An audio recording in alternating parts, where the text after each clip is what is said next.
गतकाली विभिन्न गणमाध्यम माननीय विरोधी दल नेता ओडिशा विधानसभा किसी मंतव्य देइछंती। मु एबे नवीन बाबू को प्रश्न पचारिबा चाहे जे आपणक मुहरु नीति एवं नैतिकता शोभा पाउ नाही एवं आपणकर एभलिया मंतव्य दुर्भाग्यजनक। आपणकर शासन समय रे जेतबे मुख्यमंत्री थिले 2019 रु 2024 रे मु मध्य विधानसभा विरोधी दल भारतीय जनता दल सदस्य थिले एवं सेतबे अनेक घटना घटुथला, किंतु आपण नीरव एवं राज्यवासी जेतेबेले आपणमांकटू स्पष्टीकरण चाहुथिले सेतेबेले आपण नीरव एवं स्पष्टीकरण कि उत्तरदायित्वर कथा कहू नथिले। आर उत्तर देबे कि ममता मेहर हत्याकांड हो, चिटफंड घटना कथा हो, महंगा डबल मर्डर कथा हो कि आपणक समय स्वास्थ्य मंत्री नव दासंकर हत्या घटना हो, से समय आपणकर नीति नैतिकता एवं विधानसभा भितर आचरण कुआडे जाइथिला आर उत्तर देबे कि। अन्य दिगटी हैला जे विगत 2 वर्ष भितर आमर सरकार रे आपण विरोधी दल नेता केते थर विधानसभा रे आसिकी लोकंकर समस्या एवं बजेट अधिवेशन आलोचना करिसंती तार उत्तर रखिबे कि। अन्य दिगटी हैला जे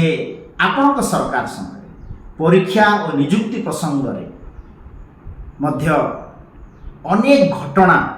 आसीची, जेमिति कि 2015 रे पुलिस कनेस्टेबल नियुक्ति अनियमितता, 2016, 2019 एवं 2022 रे ओटीईटी प्रश्नपत्र लीक, 2018, 2019 रे मैट्रिक प्रश्नपत्र विवाद, ओडिशा हाईकोर्ट रो एएसओ नियुक्ति परीक्षा प्रश्न, 2023 रे ओएससी जेई सिविल मैन परीक्षा बातिल एवं ओएससी अकाउंटेंट परीक्षा को नहीं परीक्षार्थी विक्षोभ ये समस्त समय रे छात्र छात्री माने राजरास्ता को ओह्लाई थिले। आपनकर नीति नैतिकता सितरे कुआडे जाबला, किंतु आम सरकार लोकंकर सरकार केंद्र रे यशस्वी प्रधानमंत्री नरेंद्र मोदी जी नेतृत्व रे पार्लियामेंट रे public examination prevention of unfair means act 2024 प्रणयन करी प्रश्नपत्र लीक और परीक्षा ठकई विरुद्ध रे कठोर आईनगत पदक्षेप ग्रहण करा जायछि एवं आम सरकार मध्य यहाकू विधानसभा रे पारित करिसंती एवं नीट प्रश्नपत्र लीक घटना को केंद्र सरकार गुरुत्व सहित नहीं। भारतवर्षर यशस्वी प्रधानमंत्री नरेंद्र मोदी जी यहाकू महापाप कहवा सहित दोषी विरुद्ध रे कठोर कार्यानुष्ठान ग्रहण करने देशवासी प्रतिश्रुति देइछंती एवं सरकारी कल को निर्देश देइछंती। छात्र छात्री माने चयनमूलक प्रतिवाद नुहे समाधानमूलक शासन चाहती।